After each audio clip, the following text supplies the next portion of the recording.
The Call of Cthulhu is one of HP Lovecraft's most famous works. Published in 1929 by Weird Tales and once rejected before Lovecraft's friend put a bug in the editor's ear that he was going to sell the story to another magazine, The Call of Cthulhu centers around a deceased Brown University professor named George Gamble Angel, and his discovery of a strange phenomenon sweeping through the art department of his university. These artists are creating disturbing pieces of pottery and sculpture depicting a form that is simultaneously reminiscent of an octopus, a dragon, and a human caricature. One student claims he goes into a trance every time he makes his art and has no recollection of the process. Only the visions of a cyclopean nightmare city and the words Cthulhu Fhtagn remain. Will the world descend into chaos? Will Cthulhu rise from the depths of the ocean and deep time? There are no two ways about this.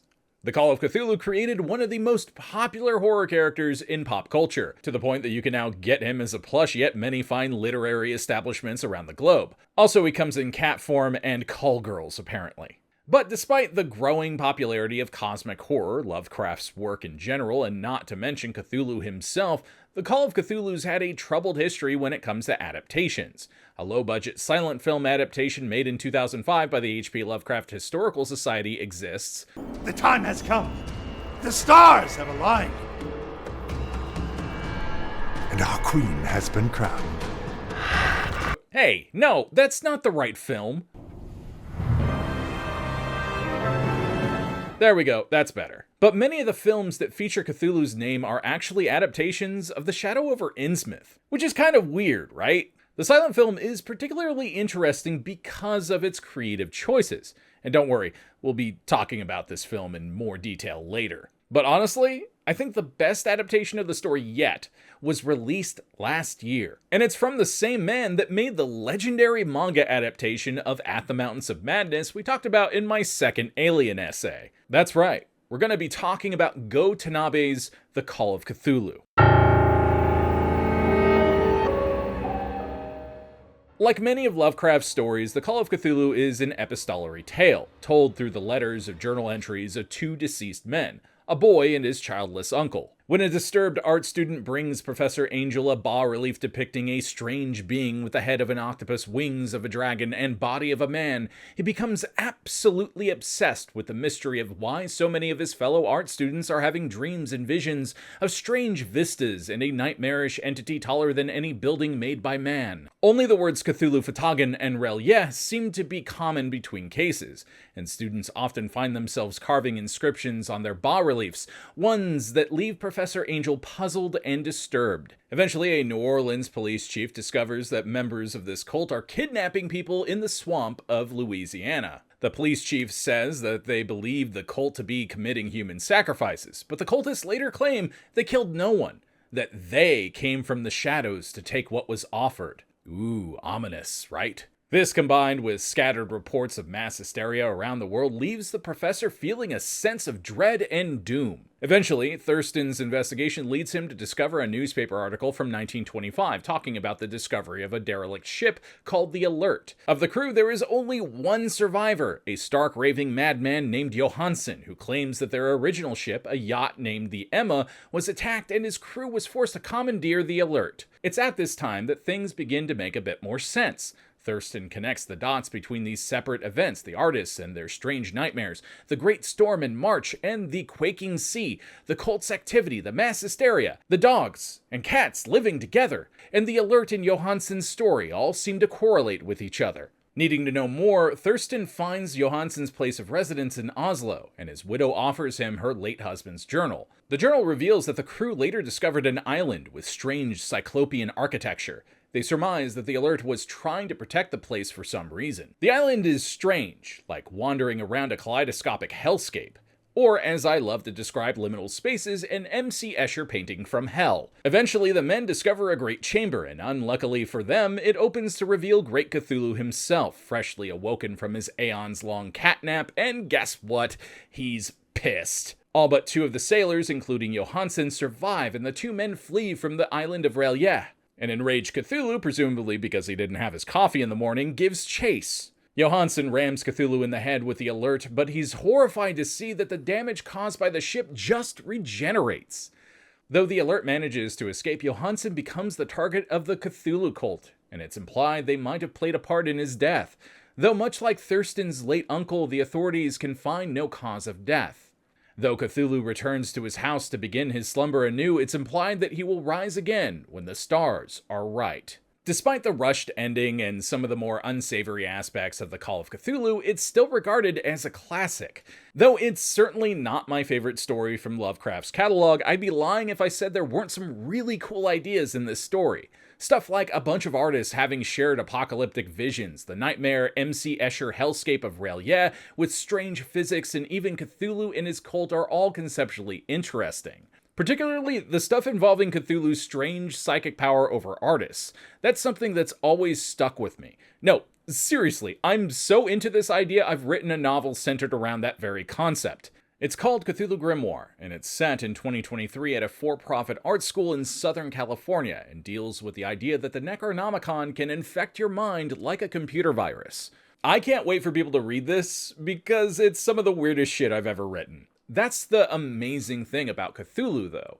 Like a lot of Lovecraft's stories and creations, he's in the public domain. So anyone, including you, can take a crack at writing a Cthulhu story with their own spin on it.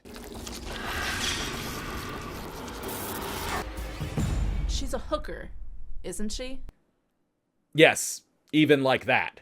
But what's kind of interesting about these adaptations is that all two of them, and no, I'm not counting any of the video games because I haven't played them yet, adapt the story extremely faithfully. That's right, most of the events depicted in the excellent manga adaptation of Call of Cthulhu by Gou Tanabe also happen in the original short story and the silent film. In fact, I can't honestly think of any differences off the top of my head after freshly reading and watching all three. The silent film is surprisingly good, considering the modest budget of $50,000. Its effects are mostly appropriate for the time period it's trying to emulate, being the silent era, and some of them are effectively eerie. It features solid silent performances and a tight script that even has some fun references to the Call of Cthulhu tabletop RPG by Chaosium, my personal favorite tabletop game, hands down. But let me tell you, the manga is something else. Like the At the Mountains of Madness manga, it does follow the story faithfully, only inventing dialogue for immediate scenes that are inspired by the journal entries. It's still an epistolary tale, but the narration is used as a framing device, perhaps more so than it has been in other adaptations by Gou Tanabe. The storytelling is effective, and Tanabe seems to be getting better at making it clear who's speaking with these weird tailless balloons. Either that, or I'm just getting used to it. But let's take a moment to talk about the aesthetics of the manga. The artwork in this book is incredible. Gou Tanabe has once again delivered. There are no two ways about it. While I sometimes find Gou Tanabe's interpretation of Lovecraft's ancient structures and non-Euclidean architecture to be a bit hard to interpret because it's often slathered in grays and blacks and halftones, they're still quite effective. And the massive door that contains Great Cthulhu even uses some visual trickery to make you unsure if it's standing straight or slanted. While I personally would probably design something closer to Giger than what Tanabe offers here, it's still really good. The monster design for Cthulhu is faithful to Lovecraft's original description and sketch, but is still suitably creepy. Gou Tanabe never disappoints in this area. His depictions of the Shoggoth, Starspawn, and Elder Things in other works are absolutely on point. The only thing I could say could use some improvement between these adaptations are the character designs for the human characters. But Lovecraft's characters have never exactly been the highlight of his stories, and often just feel like self-inserts, so in that way, these characters all feel familiar in that respect. All of Gou Tanabe's adaptations are worth the price of admission for the art alone, and that hasn't changed with this release. But let's talk about some issues I had with this adaptation, because I think a few areas could have been executed better. One of the things I often look for in manga and comics is a sense of movement between panels, and while Gou Tanabe's work is generally beautiful, I do often feel like his work could use a little more flow between panels. What do I mean by this? Mangakas like Junji Ito and Akira Toriyama have made work that feels like they animate between panels. There are a few instances in this Call of Cthulhu adaptation where I think he could have illustrated movement a little more fluidly, such as when a character suddenly falls up while fleeing from the titular Eldritch abomination.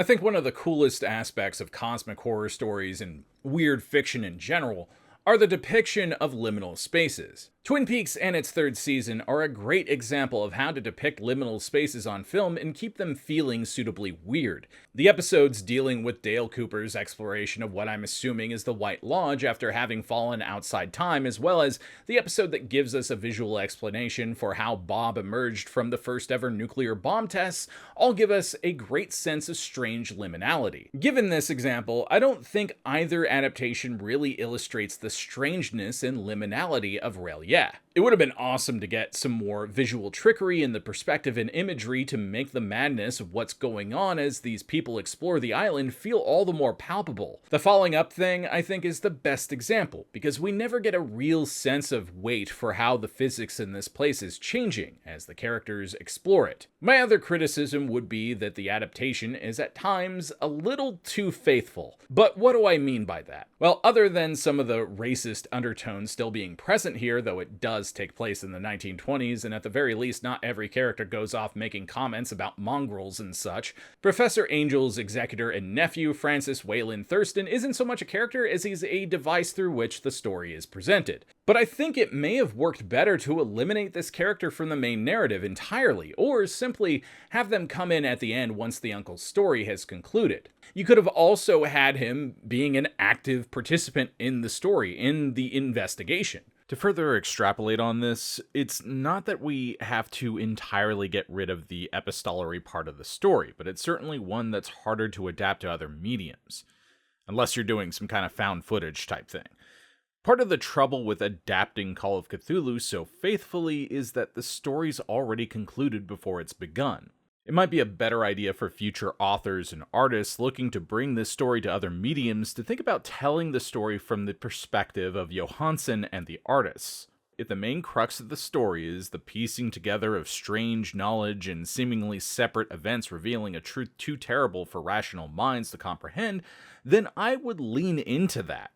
Have all of these things, the earthquake, the Cthulhu cult, the distress felt by the world's artists, and that final fateful journey of the commandeered alert and the discovery of Relia and Great Cthulhu all tied together at the end of the story. And then in real time you can have Professor Angel be the one who's been investigating this the whole time, having him succumb to a mysterious death and then have Thurston find his notes at the end. This would make the events of the story matter more to the reader, I feel, because they're unfolding in real time for the viewer and the characters have more agency. Adaptations do not need to be one-to-one recreations of the material, and in fact, in many cases, like the cult classic 1980s The Thing remake directed by John Carpenter, they shouldn't be. One thing I like about modern Cthulhu stories is how different each take is. Take Victor Lavallee's Ballad of Black Tom, for example, a novella that all of you need to read if you haven't, because I'm about to spoil a crucial aspect of the story right now. You've been warned. Where a young black man from Harlem stumbles into a world of eldritch magic and becomes the pawn of a wealthy white man who seeks to gain power and influence by wielding powers beyond human comprehension. The crux of the novel is that this young man who's been victim to plenty of racist bullshit ultimately decides to sell humanity out to Cthulhu and the Great Old Ones. One of my favorite quotes from this story is, "I'll take Cthulhu over you devils any day." Like, seriously, if we're talking about motivations and why someone might join the cult of Cthulhu, that's incredibly relatable. However, while these two adaptations are pretty damn solid and you need to check them out, Cthulhu may finally be getting the big budget Hollywood treatment.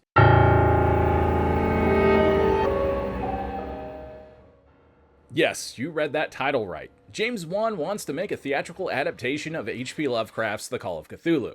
We've talked in the past about other Lovecraft adaptations that got stuck in developmental hell, like Guillermo del Toro's At the Mountains of Madness adaptation, which was canned after Prometheus became a perceived failure with the studio, and yes, I'm still angry about it because this would have been an amazing film. But could James Wan have a chance at doing what other horror filmmakers have only dreamed of? Well, James Wan's success as a blockbuster horror and superhero filmmaker would suggest he might have a bit more to say on the matter. It's been notoriously hard to get Hollywood to sign off on an adaptation of Lovecraft's work, and most of the Lovecraftian films that do exist are crowdfunded or indie films. The Void, if you recall, was crowdfunded and was absolutely awesome. And 2019's Color Out of Space was made on a modest budget of $6 to $12 $12 million and was only given a small theatrical release, in 81 theaters if you're curious, and went straight to digital and physical media.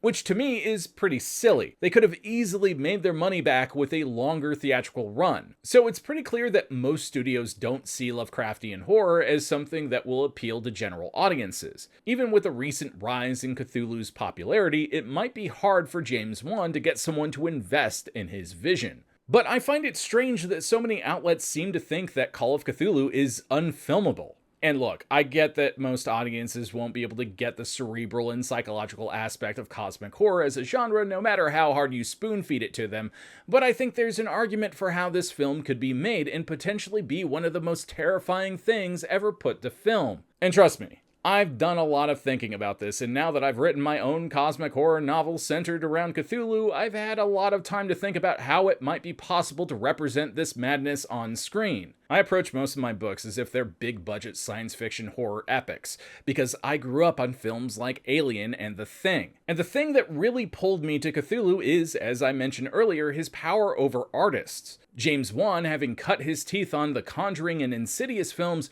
really gets how to set up a good scare. And this is something that I feel supernatural horror filmmakers in general understand better than those working in other modern variations of horror genres, like, say, Wolfman. I thought the concept and allegories behind Wolfman were great, but I never felt scared for the characters in the film. I think I only really jumped once. This constant need to make everything feel like it could actually happen, in other words, making everything a zombie-style virus outbreak or an allegory for the Black Death, I'm looking at you, Nosferatu, has sort of stripped these properties of their nightmarish qualities. Nosferatu, while beautifully shot, is less scary without the more supernatural aspects present in the original Dracula novel. The graveyard scene with Lucy, like, hands down, one of the best scenes in the entire book. Hell, I feel the design of Count Orlok himself is less impactful and frightening than the original silent film's depiction of the character. If you look at the slow build-up of the scares in Insidious and the Conjuring series, even considering the bizarre hero worship of Ed and Lorraine Warren, I can think of many scenes that gave me chills or outright freaked me out. The scene where Elise performs the seance in Insidious and pretty much anything dealing with the red-faced demon are solid examples. But even the painting scene where the nun emerges from the painting in The Conjuring 2 and scares the living daylights out of Lorraine is a great example, even if the film's writing wasn't amazing. Yes, the genre has a problem with overusing musical cues for jump scares, but I don't necessarily think that's a problem that Wan himself has. Sure, they're present, but I think he's shown he's more than capable of pulling off strong scares. Hell, I would be absolutely fucking on board if Mike Flanagan were to do an HP Lovecraft adaptation. But getting back to James Wan, if he really wants to make something special, he'll need to lean into that as well, especially when exploring the nightmare corpse city of R'lyeh. But what do you think? Do you think James Wan might be able to top the two current adaptations of the Call of Cthulhu we've talked about in this video? Or do you think he shouldn't be allowed to go anywhere near it? And what do you think about the silent film adaptation versus Gou Tanabe's manga?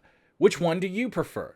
Let me know in the comments down below as you deploy your like, subscribe, and ring that bell if you haven't, and share this video with someone who loves storytelling deep dives and discussions. And be sure to check out my books, and keep your eyes peeled for Cthulhu Grimoire, as it's going to be releasing this year. At the time of recording this, it's currently in the middle of its copy editing phase. Anyway, I'm Malikyte, and I'll see you next time, Space Cowboy.